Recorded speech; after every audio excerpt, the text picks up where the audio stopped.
dalam tanda kutip konservatifnya Indonesia hari ini. Betul. Iya kan? Good point. Nah ini kadang-kadang kan bahasa diplomatik kalau udah sampai ke publik dalam negeri jadi belum tentu dipahami juga. Yang dicop dan jadi kontroversi, Indonesia siap mengakui kedaulatan Israel. Kita akan mengakui Israel selama Palestina diakui juga gitu. Jadi kalau Israel baik sama Palestina, mengakui two state solution, kita akan baik juga sama Israel. Bahkan kata Pak Prabowo, kami siap mengirimkan pasukan perdamaian juga. Ada kepentingan nasional kan. Ada Indonesia first, yaitu sepak bola. Ada masalah Palestina, yang itu di luar. Ternyata orang Indonesia lebih setuju dengan Indonesia first.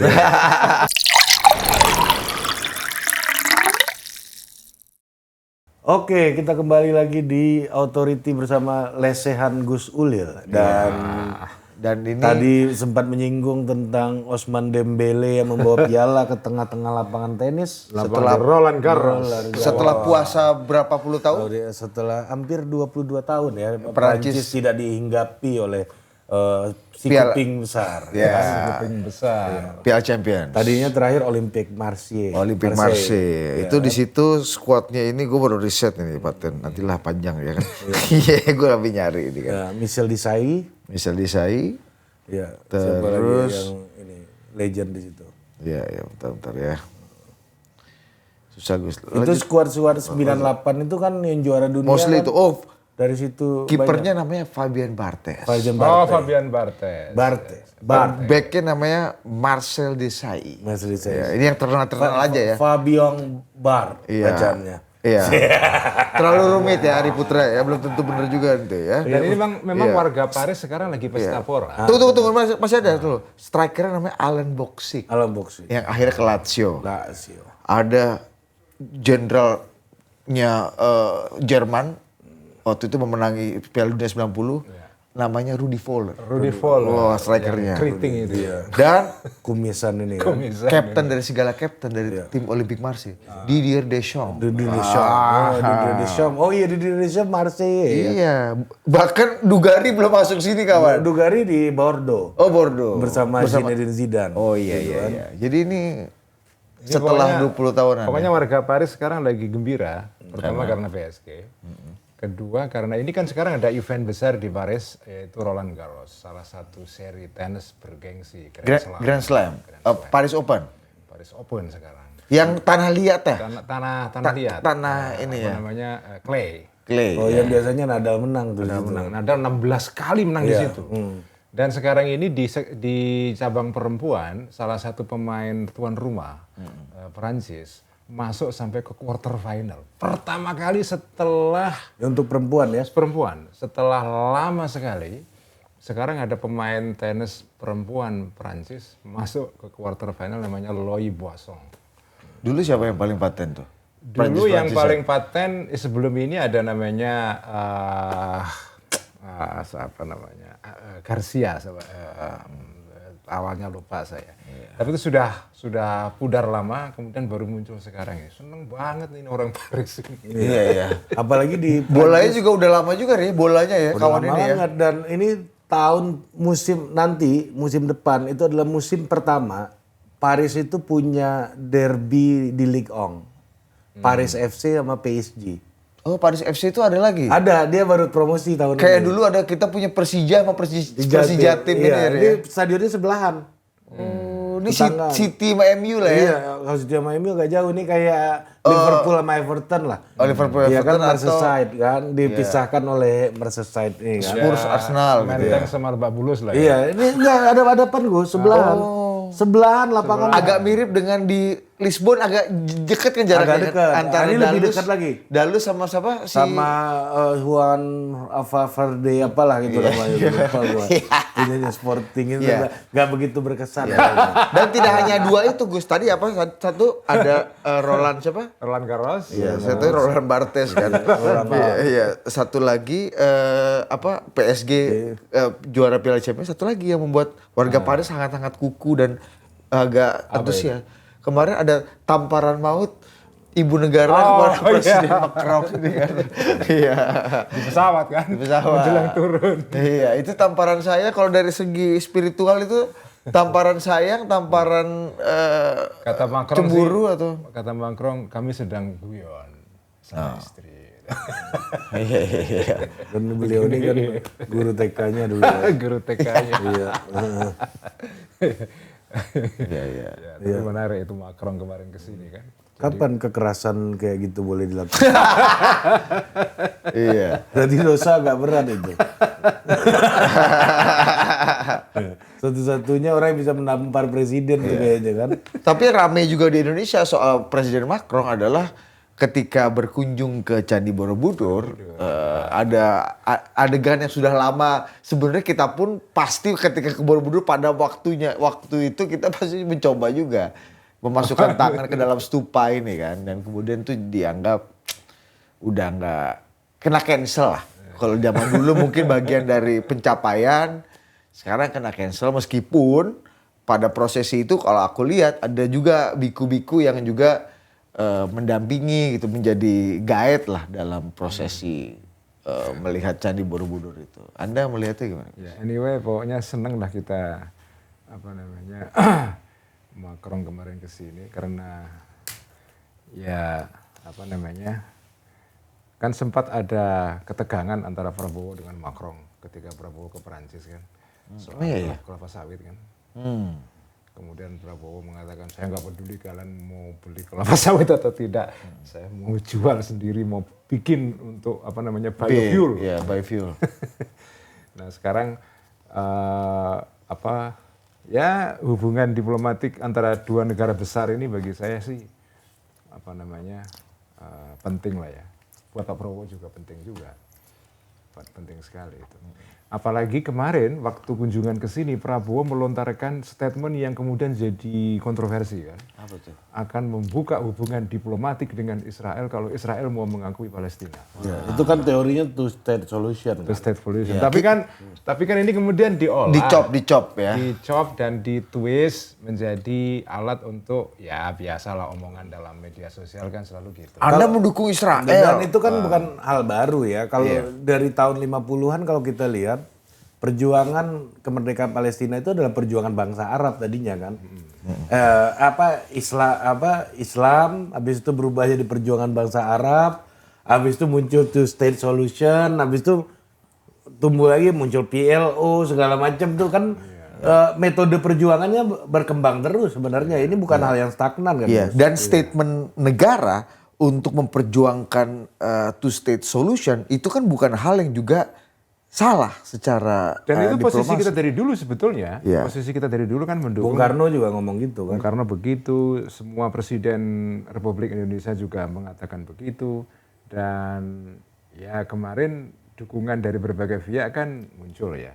Dari NU, dari MUI, dari Muhammadiyah, semua kan mendukung statement Pak Prabowo ini. Dan muncul lagi komentar atau pernyataan Presiden Gus Dur waktu itu yang punya rencana, ya saya ini kan pendiri Shimon Peres Center, Foundation, ya, kita pernah mengutuk sama-sama aksi terorisme, ya saya nggak bisa bikin apa-apa karena kita nggak punya hubungan diplomatik, tapi kita pengen memperkuat hubungan economic ties katanya, hubungan dagang ekonomi dengan Israel, itu kan win-win juga katanya. Itu kan kalau mau dilihat ekstrim-ekstriman Gus, ini kan lebih nuansa kemajonnya kan lebih Gus ini Dur. Kan. Gus Dur. Oh ya, emang dari dulu kan Gus Dur dibilang paling ekstrim soalnya.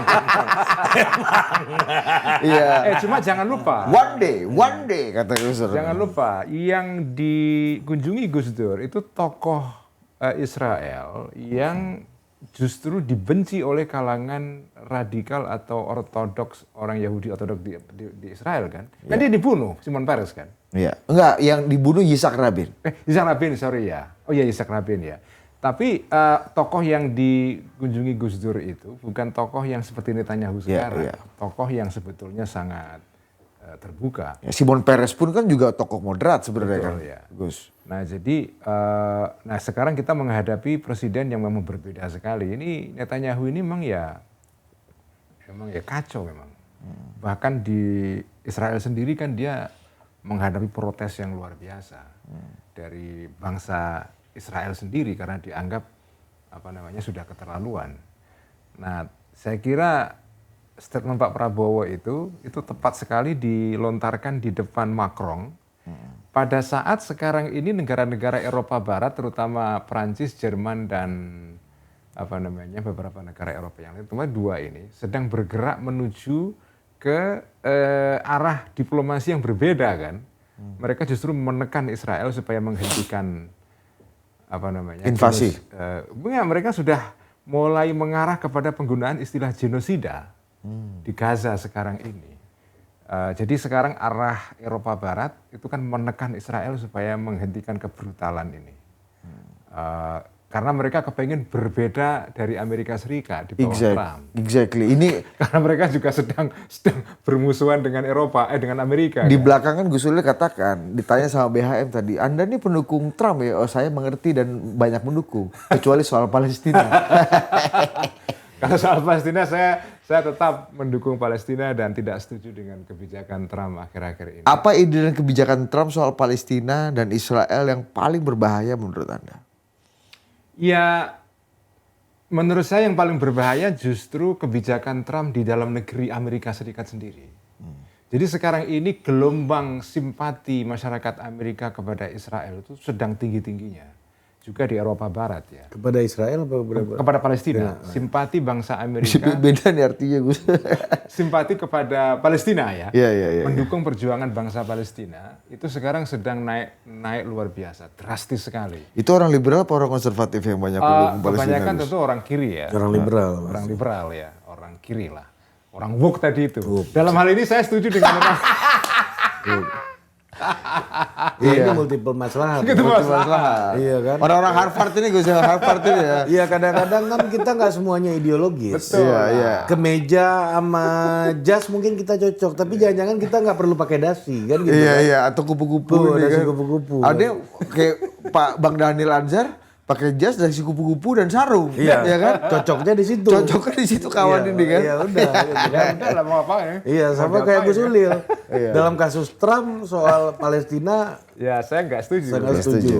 Jadi menurut saya. Jadi nggak take it for granted juga. Iya, jangan lurus-lurus tabung. Sebetulnya begini. Ini setelah Padang tuh. Iya lurus tabung aja lurus tabung. Iya kan. Padahal kan dunia ini belok-belok. Iya. Faktanya kan dunia ini nggak selurus tabung gitu loh. Iya kan. Terus Gus. Jadi menurut saya salah satu kebijakan Trump yang berbahaya dalam soal Palestina ini justru terjadi di dalam konteks domestik. Kenapa? Karena sekarang ini simpati orang Amerika terhadap Palestina itu naik drastis karena kejadian-kejadian setelah peristiwa 7 Oktober 2023 ya. Sampai sekarang ini. Nah, Trump kemudian sekarang ini dengan berbagai cara melakukan tekanan-tekanan terhadap orang yang mendukung Palestina ini. Berkeruan tinggi kan semua yang protes di Perangus. Bukan saja itu, beberapa mahasiswa asing yang terang-terangan melakukan dukungan kepada Palestina bisa diusir. Kejadian itu dalam kasus ada seorang mahasiswa dari Kolombia, orang Palestina, yang sudah nikah dengan warga negara Amerika. Namanya Muhammad Khalil kalau tidak salah ya. Warga Amerikanya siapa? Yang istrinya.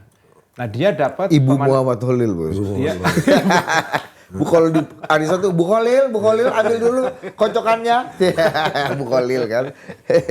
Nah sekarang ini ada upaya untuk melakukan represi yang luar biasa terhadap orang-orang yang mendukung Palestina di dalam negeri. Udah nikah terus gimana? Ya kemudian dia sekarang ditangkap kan dan dia saya nggak tahu apakah sekarang sudah dideportasi atau belum. Si Bu Khalil apa Khalil? Yang Bapak cowok Khalil, ini, ibu kan lokal. Muhammad Khalil ini, dia diancam untuk dideportasi. Dan sekarang ini ada beberapa mahasiswa kemarin wisuda di MIT. Wisuda di MIT ada kan biasanya ada tradisi mahasiswa pidato mewakili angkatannya kan valedictorian gitu kan, valedictorian speech. Yeah. Nah perempuan ini orang India, tapi dia warga negara Amerika kalau nggak salah ya. Dia pidato dan terang-terangan mendukung Palestina dalam pidatonya itu. Kemudian setelah itu dia dibully luar biasa dan Kalau nggak salah kemudian dia dilarang masuk dalam kawasan kampus MIT ya. Kemudian, jadi sekarang orang-orang yang mendukung Palestina di Amerika, terutama di perguruan tinggi, betul-betul terdesak sekali. Sekarang ini kan ada perang antara Trump dengan Harvard kan, luar biasa perangnya. Meskipun itu tema yang lain, bisa dibahas di dalam. Iya. Sudah dibahas oleh kita. Catat dulu, dibahas di forum yang lain. Tapi perang antara Trump dengan Harvard itu salah satunya adalah karena Harvard itu menjadi tempat para pendukung Palestina. Bersemainya ini ya. Ya, kaum kiri kalau menurut orang-orang pendukung Trump lah. Tapi kalau Anda kan di minggu lalu mengatakan Gus, oke gini-gini, tapi kan saya memahami. Nah, Kali ini Anda bisa bilang nggak dalam konteks ini saya kalau memahami. di luar isu Palestina saya memahami. Tapi dalam isu Palestina ini saya punya sikap yang firm ya, bahwa menurut saya ya keterlaluan ini Israel dalam 3 tahun terakhir ini ya. Menurut saya kejahatannya luar biasa. Nah, menurut saya Trump itu di dalam masalah Palestina ini, saya nggak tahu apakah yang terjadi di balik layar seperti apa. Tapi ada upaya untuk melakukan sesuatu yang bagi saya itu promising, menjanjikan ya. Misalnya begini, sekarang ini salah satu problem besar yang dihadapi kawasan Timur Tengah adalah upaya Israel, Netanyahu dalam hal ini, untuk mendesak Amerika menyerang Iran. Menyerang fasilitas nuklirnya Iran. Itu didorong dari awal itu, sejak Trump terpilih itu lobby Netanyahu di Washington berusaha mendesak Trump untuk mendukung rencana Israel untuk melakukan serangan terhadap fasilitas nuklirnya Iran. Nah, sampai sekarang ini Trump tidak memenuhi tuntutan itu. Bahkan ada isu beberapa waktu yang lalu, ada ketegangan antara Netanyahu dengan Trump, sampai Trump katanya tidak mau ditelepon oleh Netanyahu, memutus komunikasi dan seterusnya. Jadi intinya adalah sampai sekarang ini tidak terjadi serangan atas Iran. Walaupun Israel melakukan tekanan yang luar biasa kepada Trump ya. Artinya Trump ini sebetulnya tetap berusaha menjaga kawasan di Timur Tengah, terutama Teluk ini, di Jazirah Arab ini, itu aman, stabil gitu loh. Jadi pidato Trump di Saudi Arabia, di Riyadh beberapa waktu yang lalu ketika dia berkunjung ke sana, seperti saya ceritakan sebelumnya, itu bagi saya melambangkan satu visi diplomasi baru pemerintahan Amerika di bawah Trump. Yaitu apa? Dia tidak lagi mau terlibat di dalam petualangan internasional untuk mencampuri urusan domestik negara-negara yang lain. Seperti itu dilakukan oleh pemerintahan-pemerintahan Amerika sebelumnya, terutama di era Biden dan Obama. Itu puncak dari petualangan pemerintah Amerika untuk mencampuri urusan domestik di berbagai negara di luar Amerika melalui proses yang dia sebut pada saat itu istilahnya adalah regime change itu ya. Menggulingkan rezim di negara-negara itu. Terjadi di Irak, terjadi di Libya, dan terakhir terjadi di Syria. Nah, petualangan ini bagi Trump ini berbahaya. Dia mau mengakhiri ini semua. Nah, bagi saya kebijakan seperti ini sih bagus. Buat saya loh ya. Ini kebijakan yang bagi saya, ini kan sudah dikritik lama oleh para ilmuwan HI, HI itu International IR itu. International Studies. International Studies ya. Yeah.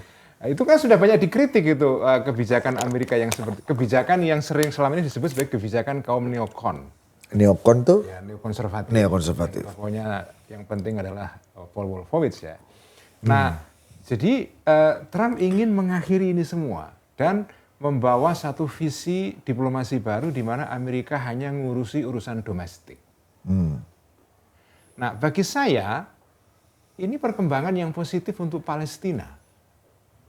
Karena nggak ada cawe-cawe. Meskipun tidak secara langsung ya, tetapi Amerika tidak mau lagi terlalu jauh cawe-cawe di dalam urusan luar negeri. Karena pasti kalau cawe-cawe dalam konteks Israel Palestina pasti cawe-cawenya dukung Israel gitu. Sudah pasti itu. Meskipun memang gini, visi Trump yang ingin mengakhiri cawe-cawe ini itu belum bisa dipercaya sepenuhnya karena untuk kasus Israel dikecualikan. Tetap cawe-cawe karena pertimbangan-pertimbangan tertentu lah ya. Jadi Trump ini sebetulnya ya punya niat bagus tetapi tidak konsisten di dalam pelaksanaan visinya ini karena di dalam kasus Israel dia tetap memberikan dukungan yang mutlak tanpa reserve kepada Netanyahu dan kepada Israel ya. Meskipun ada ketegangan konon katanya antara dia dengan Netanyahu beberapa waktu terakhir ini. Bagi saya ya apa namanya Amerika nggak bisalah dipisahkan dari Israel, gimana susah itu ya. Saya mengatakan itu dalam kasus Amerika itu kalau bahasa anak yayanya adalah ini qot'i. Apa itu Gus? Qot'i itu sesuatu yang sudah pasti dan tidak bisa ditawar-tawar. Oh iya. Israel adalah harga mati. Baik itu yang menang kaum konservatif maupun liberal sama itu. Yang mempertemukan mereka adalah dukungan pada Israel. Sama, Demokrat. Berarti nggak ada two state solution dong dalam konteks pikiran baik orang liberal ataupun orang konservatif dari masa ke masa di Amerika. Menurut saya nggak ada. Mereka ini ya mengusulkan atau pura-pura mendukung two state solution tapi sebetulnya ya tidak. Mereka kepinginnya ya one state solution. Iya. Ya, kalau bisa ya. Iya. Iya. Jadi baik sehebat atau sebaik apapun Jimmy Carter, sehebat apapun Ronald Reagan, Semua sama. sebengis apapun George Bush, dan semenarik apapun Obama, Semua sama. sami mawon. Justru Obama itu di luar dugaan, tidak seperti yang kita bayangkan ya. Bakso, kan ada gitu ya kan? Enak ya. Ya. Teh sate. Enggak. I still remember. Iya. I still remember. Iya. Iya. Jadi kembali ke Prabowo, ya kemarin dia mengatakan sesuatu yang bagi saya itu penting. Kita dukung two state solution. Iya. Dan itu kan wacana baru itu kan. Enggak, wacana lama begitu dikatakan sekarang jadi kayak Iya. baru sekali ya. Mengejutkan karena ujungnya kan dicop belakangnya. Bahwa kita akan ngakui Israel, kita akan menghormati Israel sebagai negara berdaulat bla bla bla bla bla bla. Kalau. Iya kan? Kalau dia mengaku. Tapi memang gini Gus, Tak cari. Menarik. Prabowo tuh memang apa ya, kalau menurut saya ini seorang pembaca buku, seorang dalam tanda kutip konservatifnya Indonesia hari ini. Betul. Iya kan? Persis, good point. Menit ke-22, menit ke-23, good point keluar. Ya kan? Good point. Ya kan? Seorang konservatif Amerika gitu yang konservatif Indonesia yang terkadang ya udah dia pengen nyampein pikirannya, pengetahuannya dari buku-buku yang dia baca, Dan kepercayaannya dari kepercayaan pikiran yang ya. dia punya Dia sendiri, nggak peduli apa kata orang. tanpa dia tahu Realita paling baru. konsekuensi dari omongannya itu seperti apa, Karena akan itu- diolah seperti apa, akan dicop seperti apa. Jangan-jangan Jokowi dulu jadi presiden ngomongnya dikit karena dia tahu bakal Konsekuensinya. konsekuensi dipelintar-pelintir kayak begini gitu. Iya. Pak Prabowo apa yang dia yakini benar Iya, dan dia omongin- percaya betul. Dia omongin aja gitu. Iya, sesuai dengan pengetahuan dan pengalaman Iya, dia kan. pengalaman dia dan value yang dia miliki Iya, gitu. coba kita dengarkan. Begitu negara Palestina diakui oleh Israel, Indonesia siap untuk mengakui Israel dan kita siap untuk membuka hubungan diplomatik dengan Israel. Kami juga menyampaikan bahwa Indonesia siap untuk menyumbang pasukan perdamaian di kawasan tersebut. Saya sampaikan sikap Indonesia bahwa Indonesia memandang hanya penyelesaian two state solution. Nah ini kadang-kadang kan bahasa diplomatik kalau udah sampai ke publik lo dalam negeri jadi belum tentu dipahami juga. Yang dicop dan jadi kontroversi, Indonesia siap mengakui kedaulatan Israel. gitu. Dia lupa kalimat belakang Iya, dan kalimat konteks kan sangat gampang dihilangkan kan untuk provokasi gitu. Ya saya paham kemarahan publik ya hari-hari ini. Memang saya sendiri juga marah sekali. Kalau Anda ikuti akun X saya seminggu atau 2 minggu terakhir ini, hampir setiap hari saya ngomongin Israel. di antara Palestina, ya. kejernihan dan kesantunan Anda dalam melihat publik ini. Kalau soal Palestina, yang marah ya, Israel ya, Palestina. Saya banyak me-retweet, men-share banyak informasi lah mengenai. Anda marah kepada Israel nggak semarah dengan isu ijazah Jokowi itu? tapi aneh ya, maksud saya ini kan heboh ya, dicitrakan lah Prabowo mendukung Israel, dan bagi saya ya nggak ada pemimpin Indonesia sebego itu ngomong kita akan akui kedaulatan Israel tanpa konteks tertentu, tanpa prasyarat tertentu gitu kan. Tapi kan tetap diolah aja. Iya diolah kan, nggak mungkin itulah siapapun yang jadi presiden Indonesia saya rasa juga nggak akan tanpa konteks berbicara tentang sesuatu hal yang sangat sensitif kayak gitu ya. Tapi saya melihat statement Pak Prabowo itu, meskipun itu posisi lama ya, tapi itu terobosan. Bagi saya ya, terobosan dikatakan oleh kepala negara dari negara dengan berpenduduk Muslim terbesar di dunia. Dikatakan itu di depan Macron, di depan salah satu kepala negara penting di Eropa. Pemegang veto Dewan Keamanan PBB. Salah satu pemegang veto. Punya nuklir pula. Punya nuklir pula.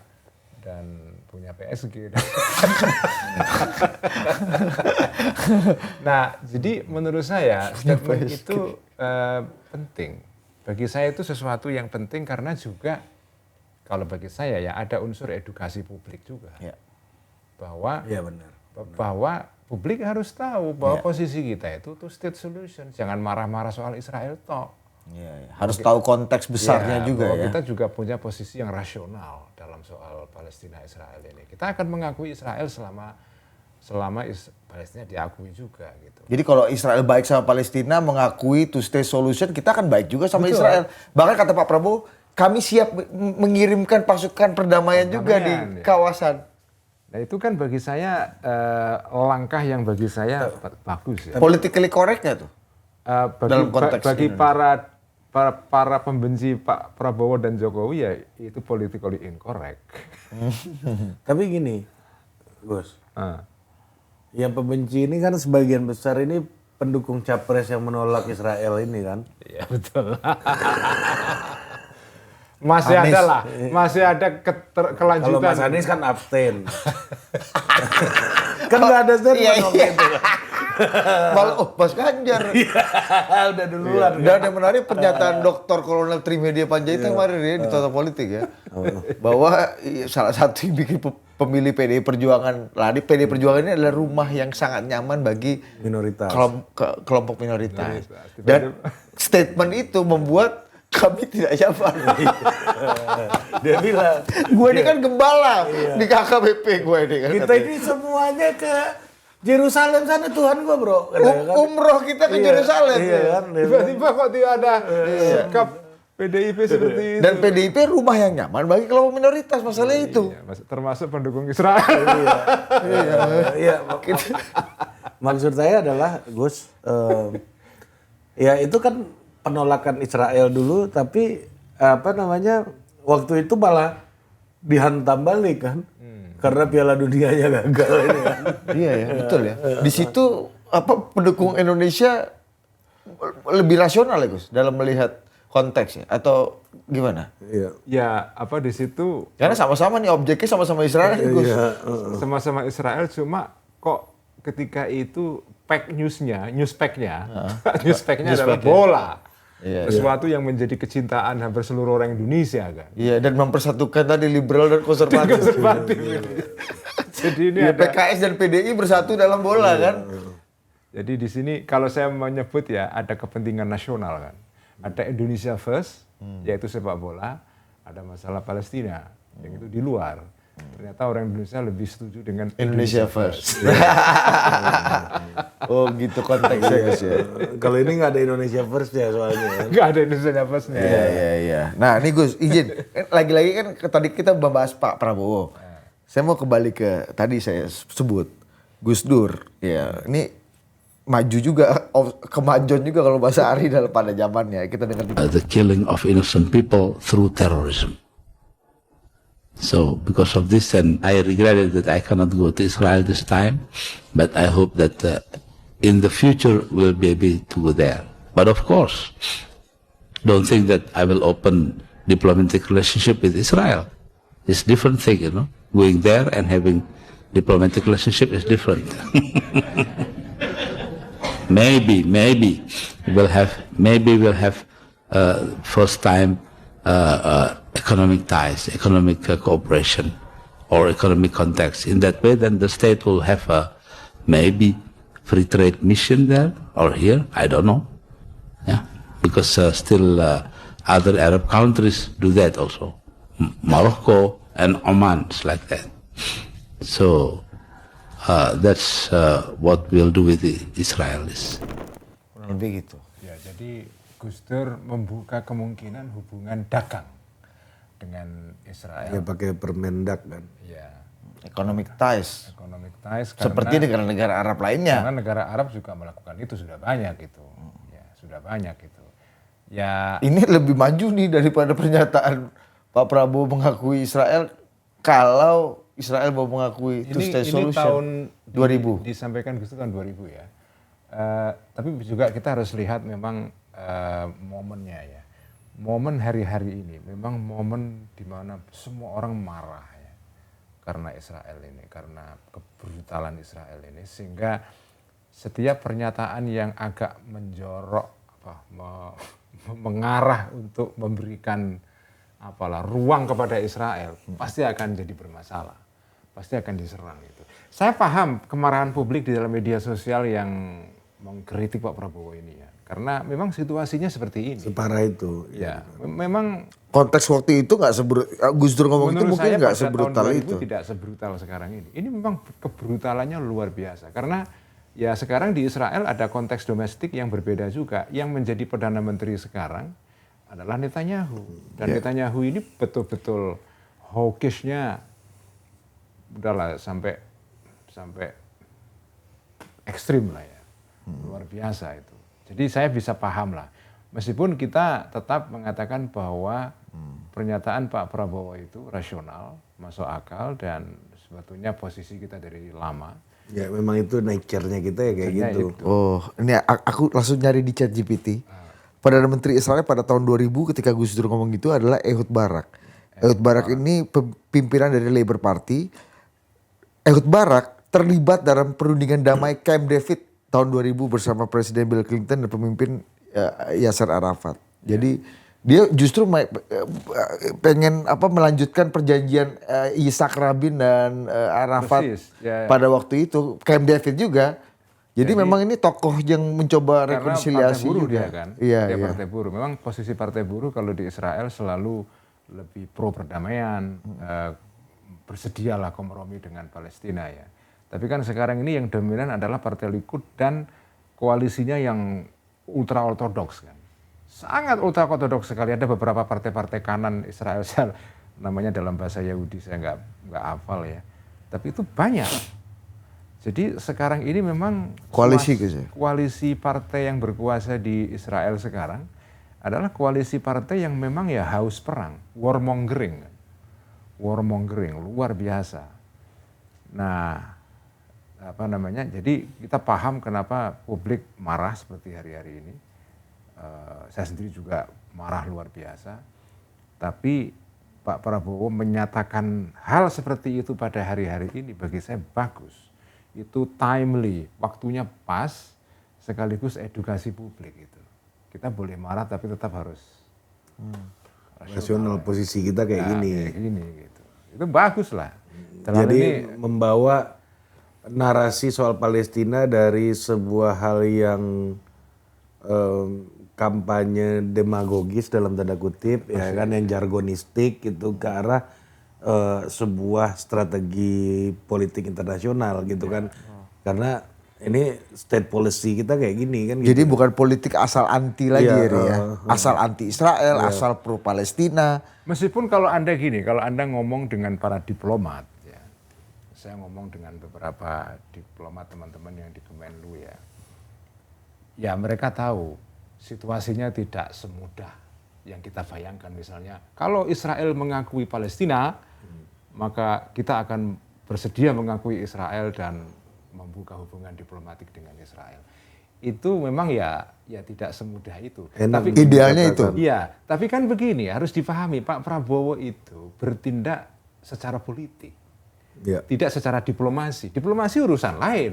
Diplomasi itu ada kamarnya sendiri. Ada tata caranya. Ada tata caranya. Ini kerjasama atau kesepahaman atau kesepakatan. Persis, itu ya. beda lagi Beda tuh lagi kan. itu. Debat dulu mereka. Traktat MOU, LOI ya kan gitu Gus ya. Nah, di sini Seminggu dulu dia di sini debat saya ini ingin kan. masuk kepada satu wilayah yang penting yang sebetulnya dari sejak tadi saya menuju ke sini sudah mengincar hal ini. Nah, apa tuh?